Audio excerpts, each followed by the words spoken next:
All right, guys, welcome back into another episode of To the Show Baseball Podcast, presented by Beyond the Monster. I'm your host, Andrew Parker. Today's episode, I am joined by one of the newest members of the Red Sox organization, Hobie Harris. And if that name isn't really ringing a bell or not too familiar with a lot of the Red Sox fans out there, Hobie's been a guy that's been around the league for a while now. He's 31 years old, and he made his MLB debut just a couple seasons back with the Washington Nationals, but he's been all over the league right now. And last year he spent the year in AAA in Minnesota system there in St. Paul. So he's one of the guys. He's had kind of an interesting path to get to the Red Sox. He signed as a minor league free agent with the New York Mets this offseason, and then he got minor league Rule 5 in that same week to the Red Sox. So he had kind of an interesting path to get to the Red Sox organization, but obviously Boston likes something they saw with Hobie. But before I go any further, please help us out a little bit. Like, subscribe. Whether you're watching me on YouTube right now, please hit that subscribe button. It means a ton. If you're on Spotify or Apple, subscribe, leave a review, do what you got to do. It helps me a ton, and I appreciate every single bit of it. But without further ado, I will shoot to my interview with Hobie Harris. All right, guys, I am joined by one of the newest Red Sox in the organization as of this offseason, Hobie Harris. Hobie's got an interesting background that I'm actually curious to know a little bit about myself and how he ended up in the Red Sox organization. But Hobie, I just wanted to start this off. Obviously, we've seen you in a big league game already this spring, and I know you're doing your thing on the backfield as well. But how's the spring training been treating you so far? And so far, everything's been really good. Body feels great. I feel like I'm in the best shape I've been in a few years now, and uh, arm feels good. Uh, Happy to get some innings over there on the big league side, and then as far as being on the minor league side, just getting my work in and preparing for the AAA season to come. But so far, everything's been great, and I'm ready to get the season going. Yeah, you had just mentioned that you're feeling good. You're in good shape right now. I've heard a lot of different answers. Obviously, I've talked to a lot of different pitchers on this show, and a lot of guys are kind of talking about like what they did in the off season, and a lot of it is like, hey, like maybe some guys are coming out the fall league, so they're shorter off season. Maybe some guys like shut it down for a little longer than usual. What did you do this off season? I guess training wise. So I train at a gym in Fort Worth, Texas called APEC, and we got a pretty big group, probably 25 of us. Quite a few notable big league guys. Sam Hilliard plays with the Colorado Rockies, probably a junior, obviously phenom shortstop with the Royals. So we got a good group, very competitive group, and we go in there, train 5 days a week. We'll do lifting, sprint work, plyometric work, Monday, Tuesday, Thursday, Friday. Use Wednesday as kind of a recovery day, mobility stuff, and then once the holidays hit, and then we started kind of hitting stuff on the mound. We'll throw bullpens twice a week, probably about 12 or 14 pitchers we have. So we had a good group there, and um, honestly, just kind of paired that with some of the things that the Red Sox wanted me to work on, and kind of hone in on getting into camp. Whether it's command stuff, whether it's velo training, whether it's pitch design, and kind of just pair all those things together. And I feel like I was in a good spot getting to camp, and now kind of getting to show them what I've been working on this spring training or this offseason in spring training. Yeah, just you kind of mentioned the off season and obviously like getting into the Red Sox organization. And yeah, I talked to you off air a little bit about this, but your off season intrigued me a little bit just because when you look at it, you see, you signed with the New York Mets as a minor league free agent. Then you get drafted in the minor league phase of the Rule 5 draft days later. So you were only a member of the Mets organization for, not that long. And then you get selected in the minor league Rule 5 draft. Can you kind of walk me through, like, I guess, what your point of view was during that whole process? Sure. And kind of a bit of backstory on that too. This is my second time being Rule 5. So I got Rule 5.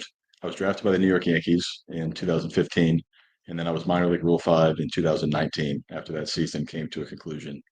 Uh, Worked my way up to AAA with them, and then after the 21 season, became a free agent, signed a minor league deal, and spent 22 in AAA with the Brewers.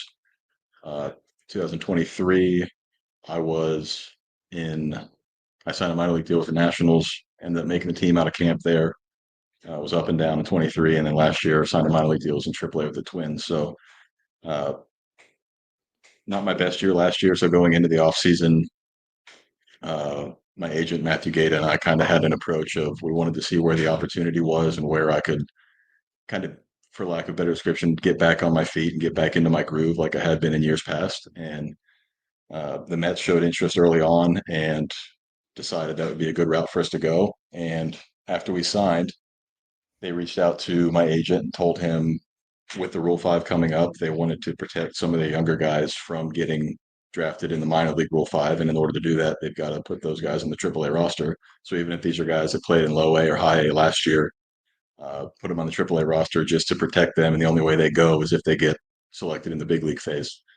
So with that being said, they put me on the AA roster thinking, older guy signed the minor league deal, probably not much to worry about there, flexible with the roster situation. And then as soon as the Rule 5 ended, they would just flip me back to the AAA roster. And, uh, that was something that the Red Sox came upon and saw, and it intrigued them.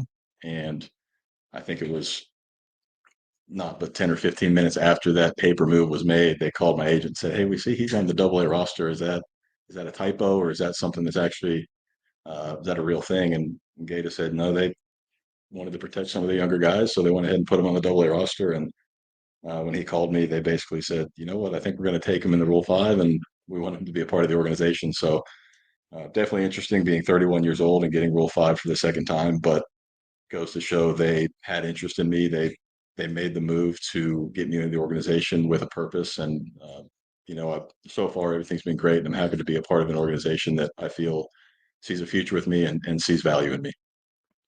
Yeah, that I you kind of pointed something out. It's obviously the Rule 5 draft is getting I feel like it's getting a lot more publicity these days because I feel like you're seeing a lot of, especially like the major league side of things, where you're seeing a lot of guys like they're being selected. A lot of the pitchers being selected are sticking. Obviously, the Red Sox have one in Justin Slayton, where you see these guys sticking once they get selected in the Rule 5 draft. And for you, obviously being Rule 5 in the past. So was that even like when you signed that deal with the Mets, where you just kind of like that wasn't even like a thought of yours to be like this? There's no way that could happen again. I was not even in the back of my mind. It was something that we signed the deal, and there's a little bit more that went into it for me this year as well, signing as early as we did because my wife gave birth to our daughter in November, so I wanted to make sure that uh, from a job security perspective and from an insurance perspective, we had all those things covered, which was just another added bonus to getting to sign the deal with the Mets. But from a baseball front, uh, they had big plans for me to come in January and throw in their pitching lab and kind of write up a script for me from a biomechanical perspective, and then from a metric and pitch shape perspective, just to kind of give me a baseline where they wanted me to be coming into camp, and then obviously getting into the season. So my thought was on what the Mets were going to do for me as far as continue helping me grow as a player and as a pitcher. Uh, and we were already planning on where we were going to stay in Port St. Lucie during spring training, and in Syracuse for the season. And then we got told that there's potential we may be going somewhere else, and everything kind of got shook up a little bit there. But no, wasn't even a thought in the back of my mind at that point. So it was kind of out of left field. Well, obviously the road led you to the Red Sox, and you being in Fort Myers now, and something interesting as well, and probably a coach that you've talked to. I had Dan DeLucia on this show, actually the last episode I recorded, and Dan's the pitching coach there in Worcester, and I know he's probably dealing a lot with the big league side of things. So I'm not sure if you've had a lot of face to face or interaction with him yet, but it's after you came over from that Rule 5 draft and you were a member of the Red Sox, what did those conversations look like? Like, who was, were you getting calls from Brian Abraham and company, or was it more of like the pitching side of things? It was more so from the pitching side of things. I got introduced to a couple of the front office members at first, just to kind of welcome me into the organization and get some of the logistical stuff handled. But as far as workshopping things on the mound and what they expected out of me coming into spring training, it was working with Dan and then working with Justin Willard, the pitching director. And Dan and I actually had conversation and at some form, whether it's over the phone or over text, on a regular, almost daily basis, just letting him know kind of workload stuff, things I was doing on the mound, sending him TrackMan data when I was throwing bullpens, and just kind of getting his input as far as uh, making sure the goals that I was orienting myself towards lined up with what they wanted me to do, and uh, we were able to have good productive conversations there, and I think it led to me being in a good spot coming into camp. That's there was also something interesting like about your path that you kind of highlighted earlier. You've been at a lot of different orgs so far, and you've seen different development staffs, you've seen different, pitching staffs, and something that I am always curious about. I have guys on the show from like all over the league. It's like a running joke that every Red Sox guy that comes on, it's like, yeah, they wanted me to start throwing a sweeper. That's like a big philosophy or a big thing in the Red Sox system. The Yankees are the same thing, and maybe the Twins are a different pitch, and the Marlins and et cetera. But for you being brand new to the Red Sox org, I know it's early still, so you might not have this answer yet, but what have you noticed Sure. as a big difference between, your short time with the Red Sox compared to the other organizations you've been in? So one thing that I can attest to from both an outsider's perspective, because being in AAA, this will be my fifth year in AAA, and three of those years, or two out of the 3 years in AAA, otherwise, I played against Worcester. Uh, I know that the Red Sox value guys that throw hard. They love velocity, and looking at how they program guys throwing programs for the offseason and then early in camp, a lot of uh, arm patterning, weighted ball stuff to get guys to throw harder, a lot of pull down stuff. And I was actually joking with some of the guys the other day. Whenever I signed, I got Rule 5 and then ended up getting all that stuff worked out. One of the first conversations I had, or one of the first bullpens I threw at home after I came over to the Red Sox, I was throwing 95 to 97. And this was late December going into early January. And for me, that's the hardest I've ever thrown that far removed from getting to camp. And they loved it. They thought it was awesome. And then they talked about programming some more velo training stuff for me. So it was basically, that's really cool. You're throwing 97. Why don't we see if you can throw a little bit harder? Because again, they really value velocity. So that's one thing I've again noticed it from an outsider's perspective, looking in, and then now being a part of it, I can reaffirm that they love guys who throw the ball very very hard. Yeah, I can't help but agree with you. I feel like every single time I hear about a pitcher in the Red Sox org, and you've seen it a lot this spring. A lot of guys, you've seen Richard Fitz and a few other guys out there already kind of lighting it up. Obviously, Garrett Crochet is an anomaly, but the guy looks like Right. he's throwing 100 every single pitch. But it's just, I Right. feel like everybody's chasing velocity these days, especially in this org. But while we're Yeah. on the topic of like your pitch mix and different types of pitches, I our good friends over at soxprospects.com. Not sure if you're familiar with them, but they do profiles on Mhm. every single pitcher and even position player in the organization. Yeah. So for you and for somebody that's not like, I guess, very familiar with you yet, in say a Red Sox fan who hasn't really seen you pitch yet, um, what's your current arsenal look like? And I guess if you had to describe yourself, like what kind of pitcher would you consider yourself to be? So I am, hopefully, as you've seen so far, just having this conversation, you can see I'm a pretty easygoing, lighthearted guy. I like to cut up, I like to have fun. And the type of pitcher I am on the mound is about as polar opposite as you can be. I'm intense. I'm locked in. I'm very much. I think about the thought between a pitcher and a hitter is almost having a primal instinct, like a primal mentality. It's eat or get eaten, and you gotta. At this point, I'm pitching to put food on the table for my family, so I pitch with that mentality, and I'm about as intense as they come. But as far as the pitch mix goes, I throw a four seam fastball and a splitter, and those two are kind of my splitter's kind of been my bread and butter. Uh, that's a pitch that I rode that got me up to the big leagues. And most of the time when I have two strikes, I'll be implementing that splitter just because it is a pitch that I generate a lot of swing and miss with. And um, sorry, my wife's holding my daughter up and she's adorable. Uh, I also throw a cutter that I can throw early in the count, and then I can throw late in the count and get swing and miss. And then I have implemented both a curveball and a two-seam fastball this past offseason. Curveball I threw earlier in my career and then got away from it when I really relied on the splitter a little bit more. And then the two-seam fastball is just something I can throw into righties, so I can throw it in the zone and just use it more as count leverage to get to two strikes. So whenever I uh, allow myself to get deeper in counts, and I can rely on the fastball up in the zone or throw that splitter down and chase as many swing and miss as I can. So just so we can take notes at home. So there's no sweeper right now. No, I'm not throwing a sweeper.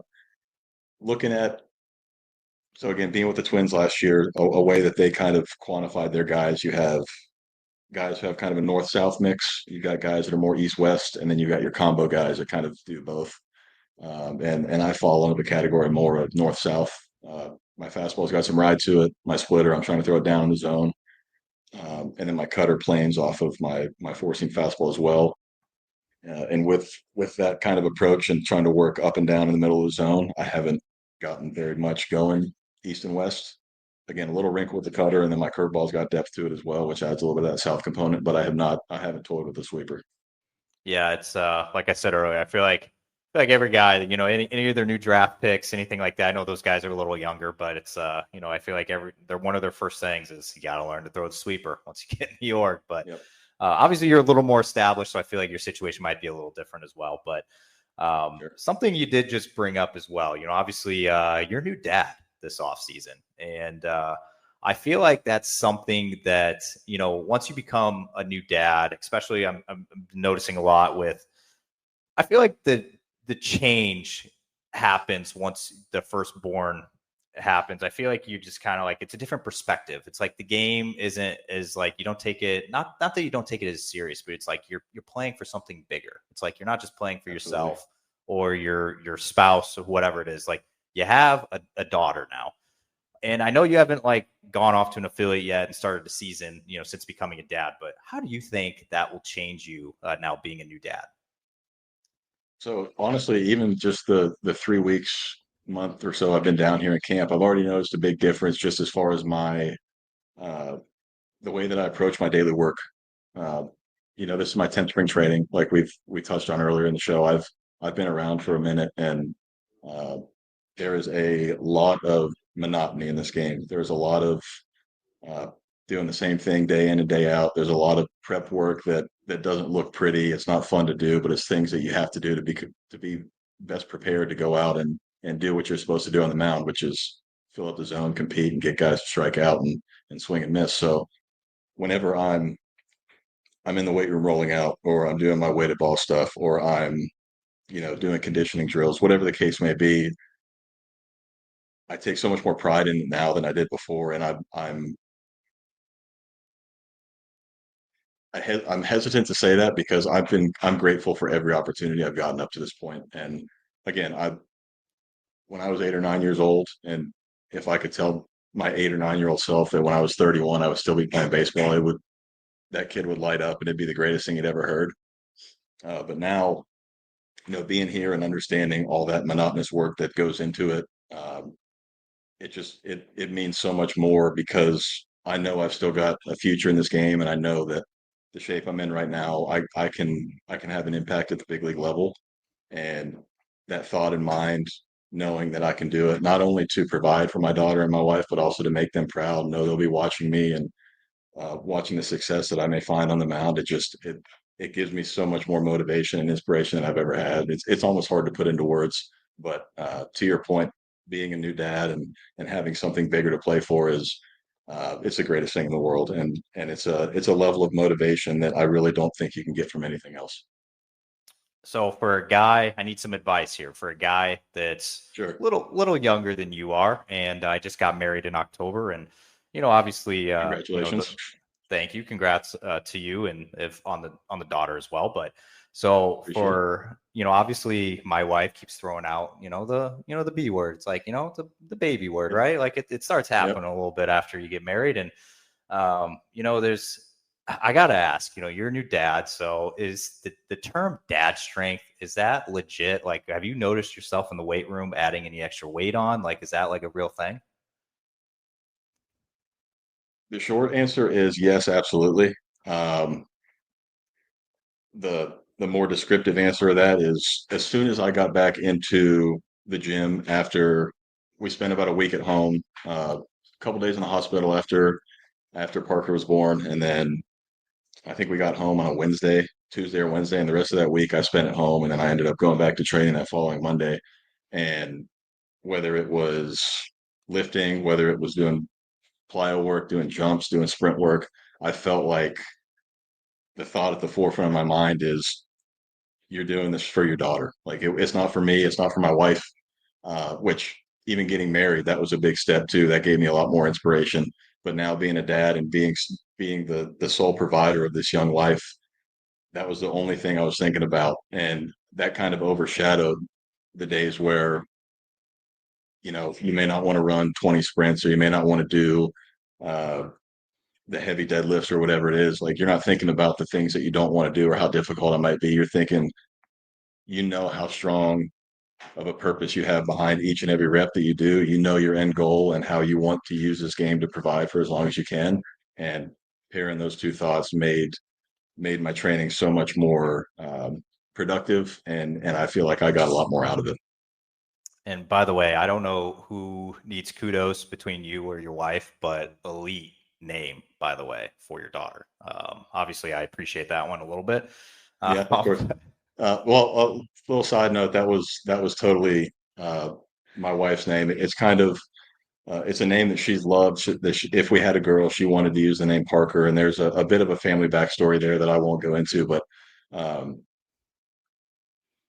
another bit of a side note, we didn't find out the gender until Parker was born, Oh, and I told her I wanted to help deliver I wanted to help deliver her, and I was going to be the one to see whether it was a boy or a girl, so I could tell my wife, and we could kind of have that moment together because it's really the only surprise you ever get in life. And at first, when my wife said that's what she wanted to do, I was hesitant because I said early on, if we're having a girl, I need to be mentally prepared for it. And I feel like it's a lot easier as a man having a son because it's basically like I might not have done everything right in my life, but I have an idea. I can raise him to be kind of like me.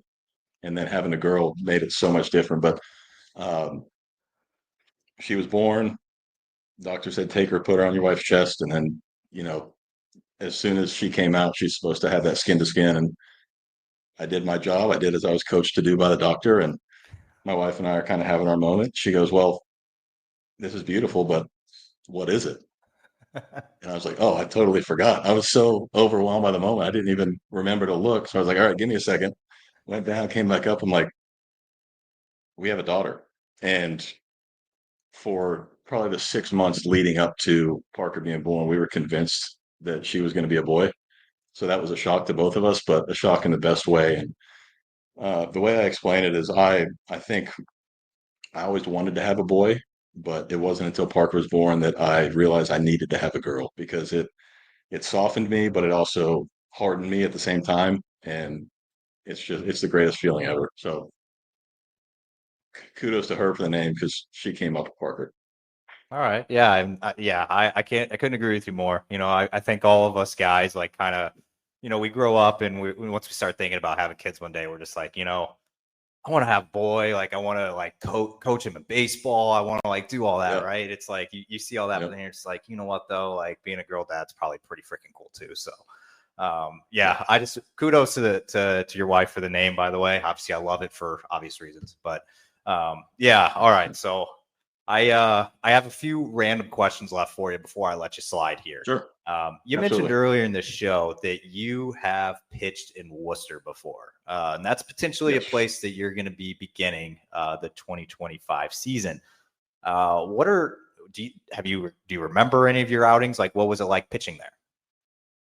So I remember 2021 was my first year in AAA. I was in Buffalo, which is a AAA affiliate for the Blue Jays, and it was the first year that Worcester was the affiliate with the Red Sox. They had just moved from Pawtucket, and we were playing games there while the stadium was still finishing being built. And first impression was the stadium's beautiful. Um, Everybody that I talked to that has been a part of the organization said that they treat the players really well.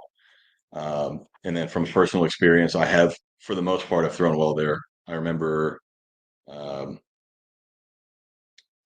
the first time I played in Worcester, I came in the ninth inning and I was throwing 98 and I had a couple strikeouts and got a save. And uh, that was honestly the first memory that flashed through my mind whenever I heard my name on the day of the Rule 5. And I was thinking, that's a place that I could call home for a little while. And I'm excited to get back to because I do have some good memories throwing there. And um, yeah, I think as far as AAA stadiums go, and then especially in the Northeast, that's one of the better ones, if not amongst the elite stadium wise. So I'm excited to get back up there. Hopefully, we do what needs to be done there, and I stay there for a shortened period of time, and then we get on to bigger and better things. But I'm excited to be in Worcester for as long as I need to be.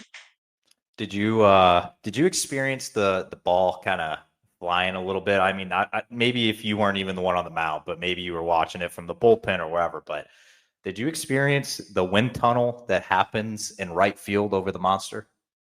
Ball I flies have, out. yes, and luckily it not while I was pitching, but I've from the visitors' dugouts and from the third base side, you've got the perfect view straight out there to right field, and I've seen some balls that have been hit a pretty long ways. Yeah, I'll never forget one of my guys, Michael Plasmeyer. He was with the Phillies for a while, and I remember him. He was having a fantastic year a couple years ago, and he was, Lehigh Valley was coming into Worcester, and I think I think the Woo Sox put up like 8 on him in an inning, and he's just like, dude, that the ball, I've never seen a ball fly as much as it did. It just like Sure. took it straight over the wall. So I was always curious, like what pitchers, like opposing pitchers, thought of like, okay, obviously the stadium's nice, like it's brand new. It's pretty good facilities in my opinion. I don't know what some of the others are, but that ball, man, right field. Yeah.